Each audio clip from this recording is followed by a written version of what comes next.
Do you have a list of cars that you've always wanted that you never had? I know I do. Bucket list, I call it. And these are cars that I've always wanted to have in the driveway to drive and share and enjoy and even make these videos on. And then sell the car and move on to something else on the list. Now, it seems like for every one car I take off the list, 3, 4, 5 more seem to pop up on there. What I enjoy and what I like so much, it has been changing and it's evolving. It's like a moving target as well. I used to be so big and heavy into the 50s and early 60s, but lately it's been more evolving into the 70s and 80s and even into the 90s as well. A viewer recently asked me what is on my bucket list. What is the future of, say, East Coast Classics? What kind of cars we're going to see in the future? And look, I love going to these auctions. I love buying these cars, and part of it is the hunt, right? And you're going there and you're looking and you're seeing what you like and don't like and what's good and bad about these cars. But part of it is just the variety and the fun of it as well. So I put together a list of my 5 bucket list cars that are coming up in the future at some point. I don't know when or how or where, but these are cars that I want to get in the future. And I'll also put a dollar limit on there. It's not like a Lamborghini, right? It's not a Countach that I'm looking for or a Murcielago.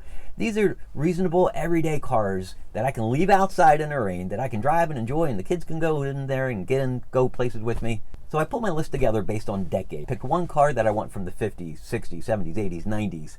And I invite you to share what your bucket list of cars are for each of those decades or one of those decades, whatever it is.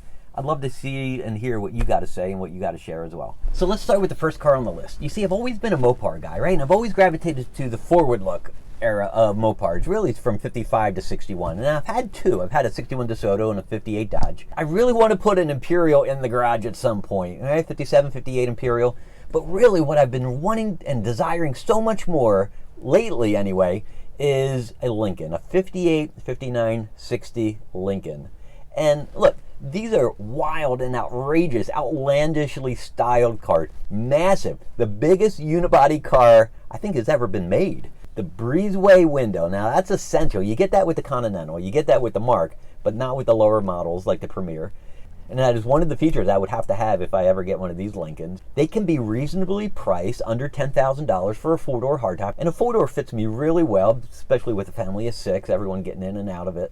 Now, 58 had the highest horsepower rating, 375 horsepower. The horsepower dropped in 59 down to 350, and then dropped again in 1960 all the way down to 315. And they did that for economy. Apparently there was a recession and people were more cost conscious at that point. The styling pretty much remained the same. However, in 58 you can see the canted headlight styling is a little different than in 59 and 60 as well. Same with the side scalloping treatments and the front fender. But see, here's the knock on these cars, is that there's tons of steel on them. There's gobs of chrome and stainless and pot metal. Inside there's leather and brocade.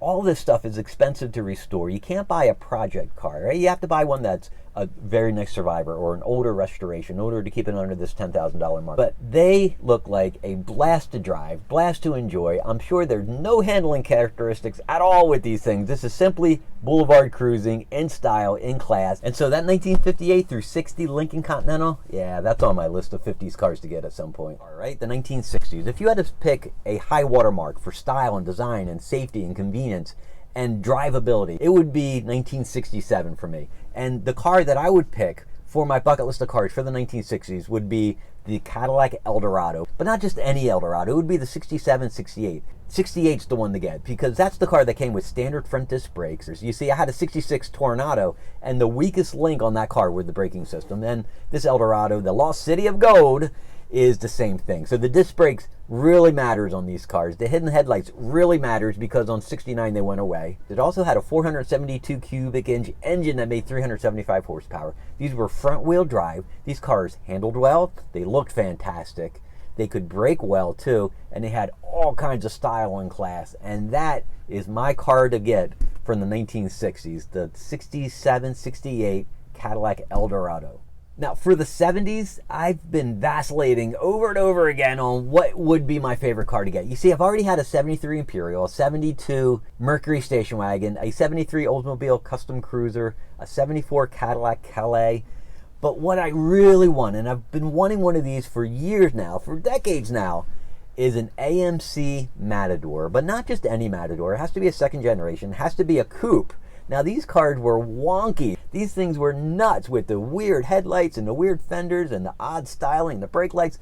But here's the key, man. These things came with V8s, right? That was optional. It was a 360 cubic inch V8. Not a lot of horsepower, something like 140. But you could take the front bumpers and the rear bumpers off of these cars, put running lights in the holes where the bumper brackets would be, and it automatically transforms the look on these cars from frumpy and weird to really kind of cool and futuristic and space age. James Bond even drove one of these in one of the 007 movies. Now, at the time, AMC partnered up with different fashion designers like Pierre Cardin and Gucci and Levi's, for instance, and they had some weird and odd interiors. And they even had an X model, which gave you bucket seats and a sports steering wheel as well. So there's a lot of different options, a lot of different color combinations, a lot of different interior treatments that you can get with these cars. You could really personalize it to fit exactly what you want, in the style that you want, in the colors and the fabric and materials and so forth. But that is my car to get in the 1970s, the AMC second generation Matador two-door coupe.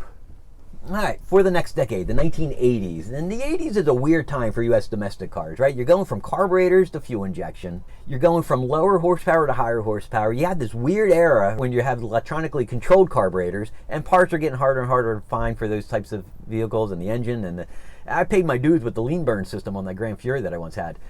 But the car that I really want, the car that I've adored ever since they first came out, was the Chevy Cavalier Z24. But not just any Cavalier, right? It needs to be an 88, 89. It has to be blue. It has to be a manual. From the wheels to the styling, the aero kit, the front bumpers, everything about this just screams 1980s. I love those cars, and it's something that I've wanted to get for quite a while. Price-wise, these things aren't expensive.